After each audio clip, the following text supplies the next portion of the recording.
আলুর এই স্টিক বা চিপস যেটাই বলেন না কেন খাইতে এত বেশি মজা, বিকালের নাস্তা হিসাবে জাস্ট জমে যাবে। বাসায় যেদিন এই স্টিকগুলা বানাই আমার বাচ্চারা তো এত বেশি পছন্দ করে খায়, সাথে আমার হাজবেন্ডও খুব বেশি পছন্দ করে। তো আশা করছি আপনাদের কাছে খুব বেশি ভালো লাগবে। চলুন রেসিপি তৈরি করতে কি কি লাগবে এক নজরে দেখে নিই। আলুর এই চিপসটা তৈরি করতে মেইন উপকরণই হচ্ছে আলু। এখানে আমি কিছু আলু নিয়ে নিয়েছি, আর আলুগুলো আমার মিডিয়াম সাইজের আছে। এগুলাকে ভালো করে ছুলে ধুয়ে পরিষ্কার করে নিব। তারপর পাতলা পাতলা করে আমি সিদ্ধ করে নিয়েছি। তারপর একটা কাঁটা চামচ নিলাম, কাঁটা চামচের সাহায্যে আলুগুলাকে সুন্দর করে ভেঙে নেওয়ার চেষ্টা করছি। তবে দেখলাম যে কাঁটা চামচের সাহায্যে করলে একটু লেট হবে আর চাকা চাকা থেকে যাবে, সেজন্য আমি একটা গ্রেটার নিয়েছি। গ্রেটারটা দিয়ে খুব ভালো করে আলুগুলাকে একদম মিহি করে নিচ্ছি। আপনাদের কাছেও যদি কাঁটা চামচ দিয়ে করতে অসুবিধা হয় তাহলে গ্রেটার দিয়ে করে নেবেন। আর এই রেসিপিতে কিন্তু আলুগুলা চাকা চাকা থাকলে একদমই হবে না, সেই জন্য খেয়াল রাখতে হবে আলুগুলা যেন খুব সুন্দরভাবে ভেঙে একদম মিহি হয়ে যায়। তো দেখেন আমি তারপর সুন্দর করে মিহি করে নিয়েছি।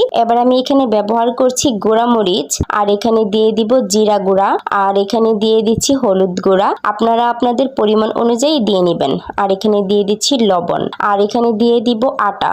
আপনারা চাইলে আটা বা ময়দা যে কোনোটা ব্যবহার করতে পারেন। আমার কাছে বাসায় আটা ছিল, তো আমি এখানে আটাই ব্যবহার করে নিয়েছি। দিয়ে দিচ্ছি ম্যাজিক মশলাটা। ম্যাজিক মশলাটা আপনারা আপনাদের স্বাদ অনুযায়ী দিবেন, কম বা বেশি। সবগুলো মশলা দেওয়া হয়ে গেলে এবার আমি সবগুলো উপকরণের সঙ্গে আলুটাকে খুব ভালো করে মেখে নিব।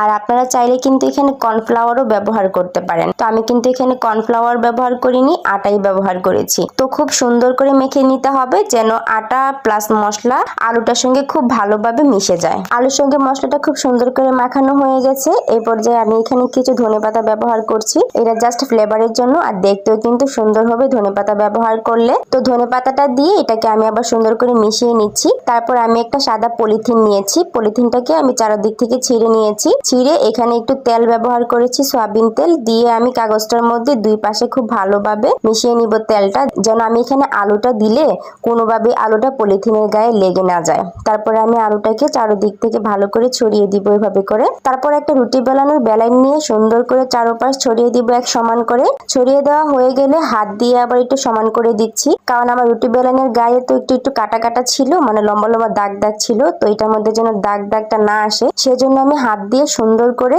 মানে একদম সমান করে দিয়েছি। এই পর্যায়ে উপরের পলিথিনটা তুলে নিব, তুলে নিয়ে চারপাশটা কেটে একদম চার কোনা করে সমান করে নিব। সমান করে নিয়ে তারপর হচ্ছে আমি সাইডের যে বাড়তি অংশগুলো আছে সেগুলাকে আমি রেখে দিচ্ছি। রেখে দিয়ে এরকম লম্বা লম্বা করে সুন্দর চিকন চিকন করে কেটে নিব।